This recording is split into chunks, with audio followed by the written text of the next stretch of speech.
વૈદિક સાધના આધ્યાત્મિક કેન્દ્રમાં આપ સૌનું હું હાર્દિક સ્વાગત કરું છું, અભિનંદન કરું છું। 2023નો છેલ્લો સમય ચાલી રહ્યો છે। તમે પહેલાંથી જ 2024 વિશે ઉત્સુક બની ગયા હશો કે શું થવાનું છે, મારા જીવનમાં કેવી રીતે પરિવર્તન થશે। તમે યોગ્ય વિડીયો પર ક્લિક કર્યું છે। આ વિડીયોમાં શીર્ષકમાં પણ લખ્યું છે કે આજે આપણે ચોક્કસ જાણીશું કે તુલા રાશિ માટે 2024 શા માટે ખાસ રહેશે। આજે હું તમને તમારી કારકિર્દી, તમારા નાણાકીય જીવન, પારિવારિક જીવન, સામાજિક જીવન, પ્રેમ તેમજ લગ્ન વિશે માહિતી આપીશ। 2024માં બદલતી ગ્રહોની સ્થિતિ કેવી રીતે તમારું સુધેલું ભાગ્ય બદલી નાખશે, આ અંગેની વિગતવાર માહિતી આપીશ। હું વૈદિક જ્યોતિષ દ્વારા જાણકારી આપવા જઈ રહ્યો છું, તો આ વિડીયોને માત્ર તમારે જોવાનો જ નથી પણ સમજવાનો છે અને ધ્યાનથી સાંભળવાનો છે। તો ચાલો જાણીએ કે 2024 તમારા માટે કેવું રહેશે। મિત્રો, 2024માં દેવી લક્ષ્મી તો તમારી રાહ જોઈ જ રહી છે કે કોઈ મારું આવાહન કરે, હું તેના દ્વાર પર હાજર થઈ જાઉં। પરંતુ કદાચ તમારામાંથી ઘણા લોકોનું નસીબ હજી સૂઈ રહ્યું છે, તેથી તમને આર્થિક લાભ કે અન્ય લાભો મળી રહ્યા નથી। મિત્રો, તમારો વીતેલો સમય કેવી રીતે પસાર કર્યો તે હવે ભૂલી જાઓ, કારણ કે 2024માં તમે આર્થિક રીતે ભાગ્યશાળી રહેવાના છો। જીવનમાં આગળ વધવાની તક મળશે। આ નવા વર્ષમાં તમે સકારાત્મકતા સાથે જીવનની દરેક મુશ્કેલીઓને દૂર કરશો। એવી અનેક નવી તકો મળશે જેને તમે સ્વીકારશો અને જીવનમાં પ્રગતિ કરશો। તો ચાલો તુલા રાશિ ભવિષ્ય 2024ને સમજીએ। મિત્રો, જ્યારે મેં તમારી વાર્ષિક કુંડળીનું વિશ્લેષણ કર્યું અને મહત્વપૂર્ણ ગ્રહોની સ્થિતિને સમજી, ત્યારે મને ખબર પડી કે કેટલાક ખાસ દિવસો છે, કેટલીક ખાસ તારીખો છે, ખાસ સમય છે જે તમારા માટે મહત્વપૂર્ણ છે। તેથી મને લાગ્યું કે આ માહિતી તમારા સુધી પહોંચવી જોઈએ અને હું આ પહોંચાડવાનું કામ પણ કરી રહ્યો છું। 2024માં સકારાત્મક અને નકારાત્મક બંને માહિતી તમને મળવા જઈ રહી છે। તો પહેલાં આપણે સકારાત્મક માહિતી જાણીએ, પછી શરૂ કરશું નકારાત્મક। 2024નું નવું વર્ષ શરૂ થવાના એક જ દિવસ પહેલાં જ એક ચમત્કારી ઘટના બની રહી છે। 31 ડિસેમ્બરે 2024ના રોજ બ્રહ્માંડમાં સૌથી મોટા ગ્રહ તેમની વક્રી ગતિ છોડીને માર્ગી થશે અને તે સંપૂર્ણપણે તમારા જીવનના રંગરૂપને બદલી નાખશે। અચાનક જ રુચિઓમાં સુખદ પરિવર્તન આવશે। તમે નવા વર્ષની શરૂઆતથી જ મીડિયાનો ભરપૂર ઉપયોગ કરવાનું શરૂ કરી દેશો। તમારી કુંડળીના 7મા ભાવમાં ગુરુનું આગમન થવાથી વસ્તુઓ સારી થવા લાગશે। માર્ગી થવાથી નકારાત્મક બાબતો સંપૂર્ણપણે ઓછી થઈ જશે। જે બાબતોની તમે લાંબા સમયથી રાહ જોઈ રહ્યા હતા અથવા જે વિલંબ થઈ રહ્યો હતો તો એ હવે પૂર્ણ થશે। તમને હવે કોલેજના કોર્સ અથવા નવા પ્રોગ્રામમાં જોડાવાની તકો મળશે, કારણ કે ગુરુ તે કરાવે છે। ગુરુને કારણે જ તમે કોઈ સાહસ શરૂ કરવામાં, કોઈ અભિયાનને અમલમાં મૂકવા અથવા પ્રોજેક્ટના અમલીકરણમાં તમારું શક્તિનો ઉપયોગ કરશો। એટલે કે તમે સપનાને વાસ્તવિકતામાં બદલવાનો પ્રયાસ કરશો અને ત્યાં તમને સફળતા પણ મળશે। વર્ષની શરૂઆતમાં 2 ભાગ્યશાળી લોકો હશે જેઓ ખૂબ જ ખુશ હશે। પ્રથમ વ્યક્તિ ડિગ્રી હોવા છતાં અથવા ક્ષમતા હોવા છતાં હંમેશા સારી જગ્યાથી દૂર રહેતા હતા।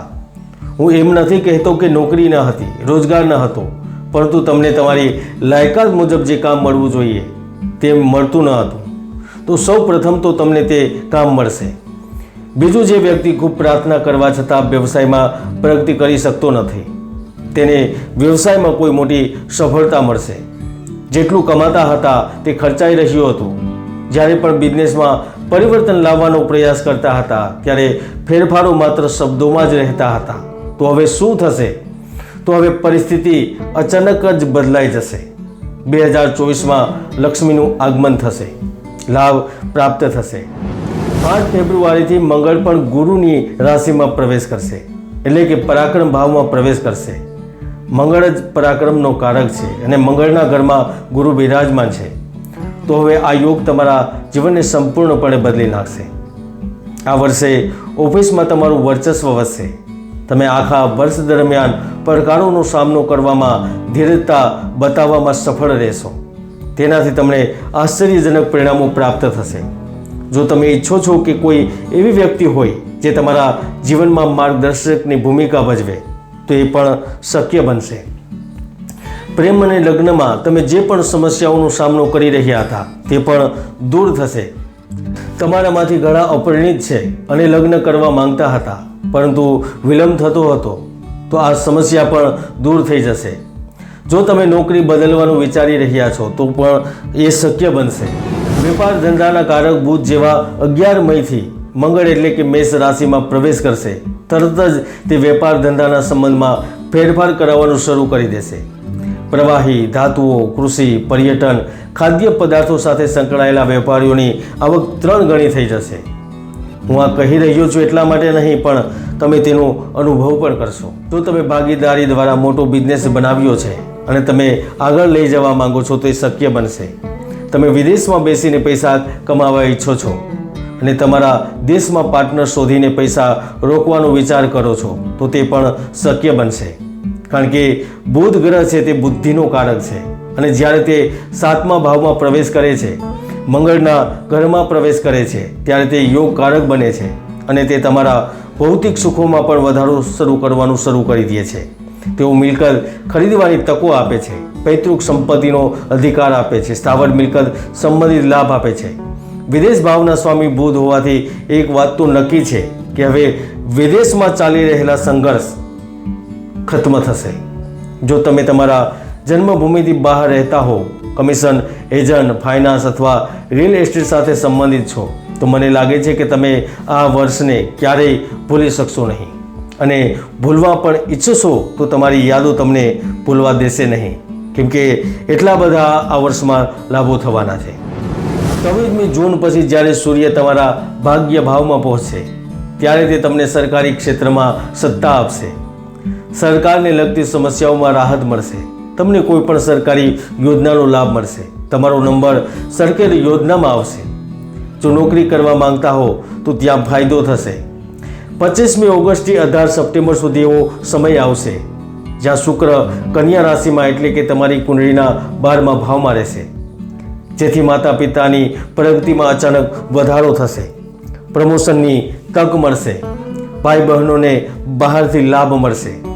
એક તરફ શુક્ર ગ્રહ પ્રેમીઓને વર્ષ દરમિયાન રોમાંસની તકો આવશે તો બીજી તરફ શુક્ર ભૌતિક સુખ પ્રદાન કરશે, તમને પ્રવાસ પર જવા માટે પ્રેરિત કરશે, મિત્રો સાથે ફરવાનો મોકો આપશે. જે લોકો કહેતા હતા કે હું પ્રેમમાં નથી માનતો, તે જ વ્યક્તિ આ વર્ષે પ્રેમથી ભરપૂર રહેશે. આજ માટે આટલું. ફરી મળશું નવા વિડીયોમાં. જય ગુરુદત્ત, જય ગિરનારી.